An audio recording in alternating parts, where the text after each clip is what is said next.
me. Lots of people have said to me since I got here this morning that, oh, are you nervous? Don't worry, you'll be absolutely fine. You should know that I love nothing more than talking about Jamie, so it's a win-win for me today to be able to talk to you all and tell you a little bit about him. Jamie was 18 years old. He was a fisherman. He was a trainee plumber. He was shy but funny. He was a self-confessed mummy's boy, absolutely. And we loved doing everything together. We went to the cinema on Saturday afternoons where he ate all the sweets and left me with nothing. I can't remember a single day that I ever had to discipline Jamie. I don't remember a day I ever raised my voice at him because he was just an amazing boy. He was clever and humble and he loved his family. That's really what he lived for. His family, his friends and his pets. His dogs, he loved his dogs, and his little bearded dragon, Luther, who he referred to as his best mate. And he led a simple life where he played his PlayStation, he went out with his mates, he drove his car, and he was happy and content. And we are the proudest parents and family of that boy that I could ever explain to you. At 2:22 on New Year's Day this year, Jamie said to his best friend, "I feel a bit funny." Those were the exact words he said. And he walked out of his friend's house where they were watching fireworks to welcome in the new year and having a laugh, just him, his mates and his mates' parents, and he went and sat down by a tree outside the front of the house. We think he got his phone out of his pocket to text me to say, "I feel a bit funny." But sadly, as Jamie sat down, he went into cardiac arrest. We have no reason for that. We've been told that it was due to a sudden arrhythmic change in Jamie's heart, and tests are still ongoing to figure out why that was. But he hadn't drank, he didn't smoke, he wasn't doing anything that was over-exercising his heart, but sadly it stopped. And then that's where the sadness really kicks in, because after that happened, the ambulance didn't turn up. It just took too long. The ambulance was called within 30 seconds of Jamie collapsing, and they shouted and kept saying, "Where's the ambulance? Why is the ambulance taking so long?" His friends can be heard on the 999 call saying, "There's a defibrillator. It's at the school, it's 2 minutes away." And they were right, there was a defibrillator there, and it was locked inside the school, and they couldn't get to it. And you can hear them on the call saying, "Well, we'll smash a window, we'll get it out, we need to shock his heart." They knew, these 17-year-old boys knew that with a defibrillator they could help their best mate, but they couldn't get the defibrillator. A policeman turned up on the scene to help because he'd heard on his radio that the ambulance was too far away and it was going to be way more than 8 minutes for them to reach Jamie, and the policeman didn't have a defibrillator. It wasn't in his car. He had to radio another police officer to go and get a defibrillator from the police station that's kept in a storeroom instead of being in the cars, because there's only a defibrillator in 1 in 11 police cars when policemen are being sent as first responders because ambulances can't get there in time. The policeman said to us afterwards that he felt like his hands were tied behind his back while he stood there watching Jamie without a heartbeat, without breathing, watching his friends desperately doing CPR on him, and he couldn't get his hands on a defibrillator. The ambulance finally turned up at 17 minutes and 33 seconds, and you can imagine as a mum, that figure sits in my head hugely, 17 minutes. a category 1 patient should have been reached in 7.5 minutes, and it was more than 10 minutes longer. They got to the scene, and it was a further 2 minutes before they were patient side. We still don't have an explanation for that. We were told that they were putting on PPE. When there's an 18-year-old boy in cardiac arrest, I'm more than happy for you to leave your pinning off and get to his side and help him. They got Jamie into the ambulance and they got his heart beating. This was, we've now found out, because Josh, Jamie's best friend, and his soon-to-be business partner, they were going to start a plumbing business together. He had done such good CPR on Jamie that Jamie still had a shockable output at 19.5 minutes. Now, I'm looking at all your faces and I can see that that's just as much a shock to you as it was to us, because there is a 1 in a million chance that somebody would still have a shockable output at 20 minutes after being in cardiac arrest. We thank Josh massively for that, because of Josh, Jamie kept his heartbeat and he didn't go into cardiac arrest again. Jamie was put onto life support and I got to his side, and as a family we got to spend 4 whole days with Jamie in the intensive care unit at Coventry University Hospital. It's worth mentioning at that point that we don't blame a single paramedic, a single ambulance technician, obviously the doctors in A&E who managed to keep Jamie for us, and the intensive care nurses.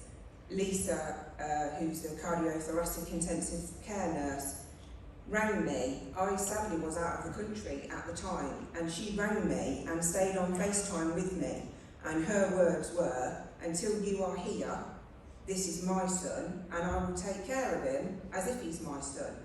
And the confidence in my heart that somebody was next to him until I could get there was a relief. I didn't know the seriousness that Jamie was in. I wasn't told, because they chose that it was better that I get to him as quick as I could. But knowing that those intensive care nurses were taking such good care of him made it that tiny bit easier for me to get to him. So, you know a little bit about Jamie now, but the one thing I should mention, and I should have mentioned straight away, was that he was the kindest, most caring boy you could ever meet. So on day 3 of Jamie being in intensive care, we were approached by the organ donation department. Now, I knew that Jamie was an organ donor. I lost my grandmother last year, and myself and Jamie and his stepdad Jem had a conversation about organ donation, and Jamie was quite transparent about it. Jamie said, "Well, I'm not going to need them if anything happens to me, so hopefully it will save someone else." So Jamie had his wallet laying on top of his stomach in bed that day, and his car keys obviously, and his organ donor card was in his wallet. So as a family, obviously we had to give the go-ahead for Jamie's organs to be used, and we chose to do that. We chose to honour his wishes. And we found out that day that Jamie had signed the organ donor register when he was 16, he signed it again when he applied for his driving licence, and he signed it again the day after his 18th birthday. We don't know why. We just think that he thought, well, I better just keep it up to date in case anybody doesn't realise what I want. So on the 5th of January this year, at 10 p.m, we said goodbye to Jamie, and at 7 a.m. the next morning, Jamie's liver saved an 8-month-old baby girl, along with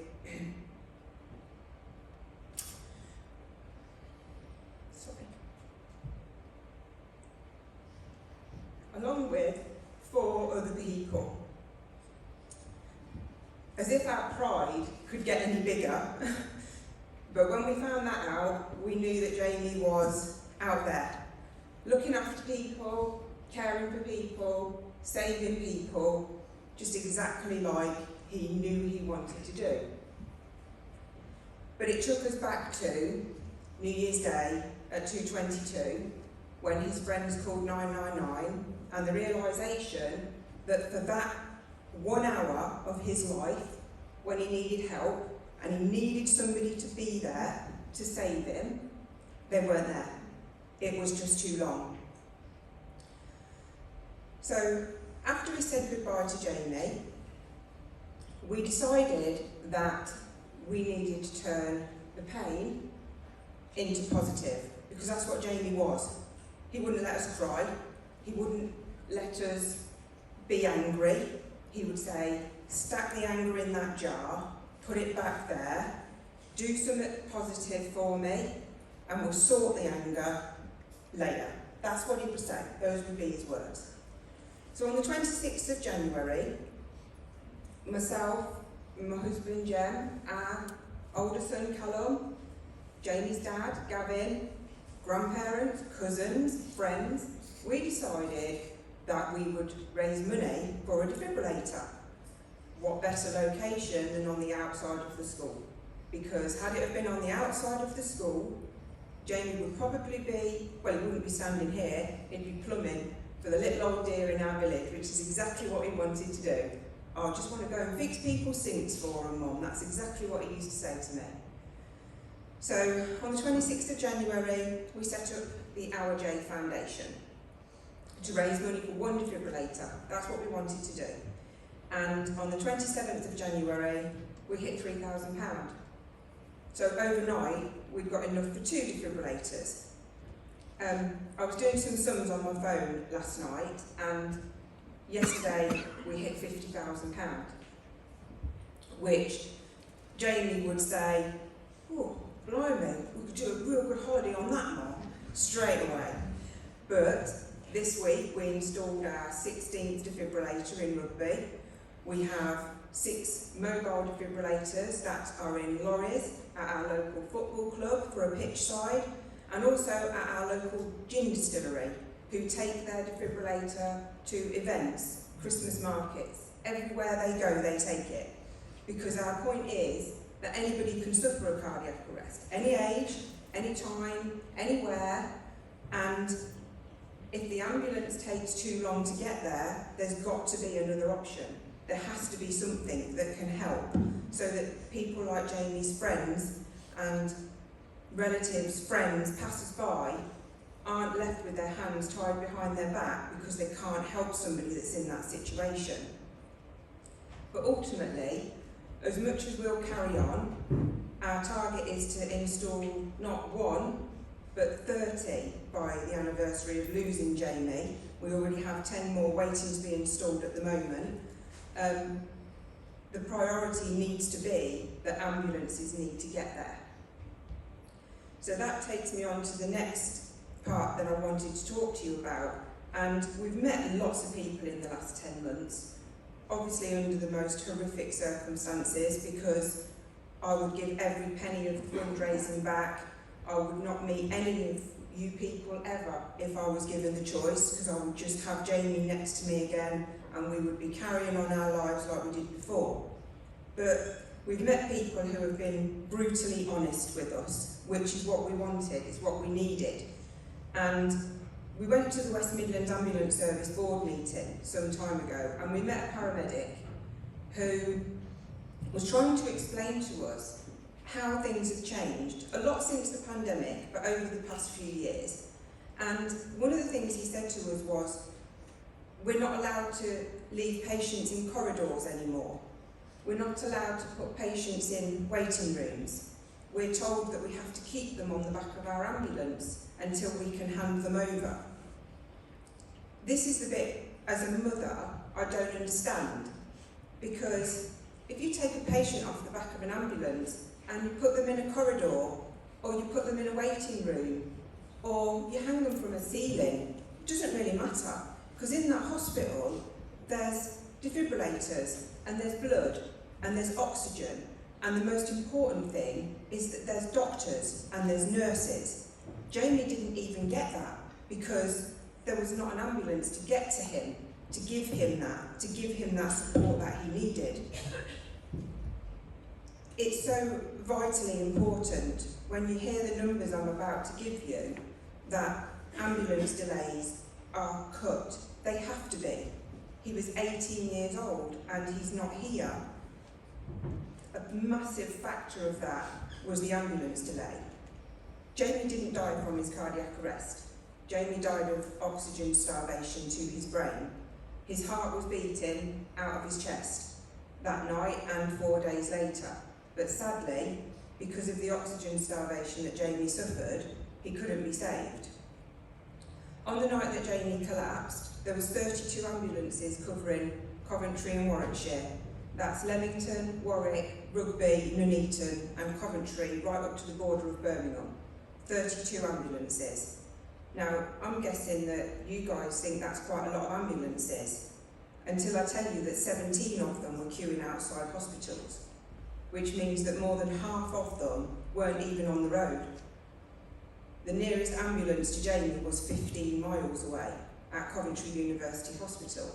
So there was absolutely no possibility of reaching Jamie in 7.5 minutes, which is the target time we've now been told he should have been reached in. So if there's 17 ambulances queuing outside hospitals, and a third of the ambulances across that area were supporting mental health patients, which, don't get me wrong, I completely understand that's a horrific time of year and probably one of the most lonely times of year, but an emergency ambulance with defibrillators and oxygen on board is looking after a lonely person in their home while Jamie needed a defibrillator to restart his heart, which would have saved his life. So when we hear numbers like that and we understand that there was that many ambulances sitting waiting across Warwickshire outside hospitals, you understand why virtually every paramedic I've ever met cries in front of me, because they're soul destroyed. They know they're not going to reach patients. We haven't been allowed to speak with the actual paramedics that were first on the scene with Jamie yet because of his patient safety investigation. But we spoke to other paramedics who've worked in Rugby, which is the town that Jamie was in, who said to us that ambulances were taken away from Rugby and they were then put at Coventry as a depot. And this meant that there wasn't an ambulance nearby. There was no chance of there being an ambulance on scene in 7.5 minutes. Now, I live in Rugby. If I'd have known that a year ago today, there was no way on this earth that my boy would have been in Hill Morton with his friends so that he was ever in that situation. It's horrific. It's catastrophic. He was the best boy and he just deserved so much more. And like I said at the beginning, we don't blame anyone. We will never blame anyone because the anger's still in the jar back there. But something has got to be done. Something has got to change. If patients need to sit in a corridor for 6 hours, yeah, it's not ideal, don't get me wrong. Yeah, it's horrific, but there is a doctor there. So if that person goes into cardiac arrest, there is somebody that can save them. Like I said, Jamie didn't have that luxury, which is what we class it as now, because I would give anything for him to have been sat in a corridor for 24 hours, 48 hours, as long as his heart was beating. That's all that mattered, and the oxygen was getting to his brain. So surely it's got to be looked at when we're saying people don't want to be left in corridors, but people are alive if they're in a corridor and they've got a doctor and they've got a nurse. So I hope that when everybody has their conversations today and we're talking about how things can change and wait times, and I know we're not supposed to be mentioning this today, but discharge times, we need to look at the first day, the first hour and the first minute after somebody rings 999, because if you could hear the panic and the stress in Jamie's 17-year-old friend's voices when they realised the ambulance was taking so long and they realised they couldn't get the defib, I'm pretty sure you'd all be happy for either yourself, one of your friends or one of your family to be sat in a corridor for a few hours waiting to see their doctor.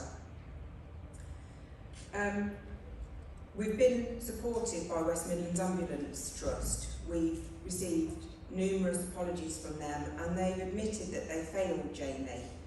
And we're working with the Ambulance Trust now to try and put things right and to try and make changes. Like I said, I've heard from lots of people over the last 10 months, and we heard from a chap called Ned. I know he's here somewhere, and he gave a talk at the last time I was at one of these events, and I hung off his every word because his hospital just seems to have it right. They just seem to be doing the right thing. And the one thing that came across with Ned is that he was so human, and he talked to me about Jamie, and he referred to Jamie as Jamie. He wasn't the patient, you know, he wasn't the story, he was Jamie. And I do honestly feel that a lot of where things are going wrong, especially when it comes to situations like Jamie, is that he's not just a statistic. He shouldn't just be that lad that died at New Year because the ambulance took too long. Jamie's legacy will be that he's installed defibrillators across the UK, everywhere, far and wide. We will never stop campaigning until the police cars contain defibrillators. We're working so that every single new build across the country has to commit to having defibrillators before they can even plan street lighting, schools, fences, anything. The defibrillators come first, because while the situation is as it is, ambulances cannot get to patients to save them in time, so we need another option. But when you're talking in your groups today, it's worth remembering that that boy wanted to save lives even at the young age of 16, and he just deserved so much better, and he was truly the most inspirational, caring boy that you could ever wish to meet. So I really appreciate that I've been able to come and talk to you, and if anybody wants to ask me anything, or if anybody wants to talk to us about Jamie's Foundation, we'd be more than happy to share that with you. We've put some pictures outside so that you can see the some of the defibrillators we've currently had installed. But like I said, just bear in mind that 17.33 minutes is just too long. Thank you very much.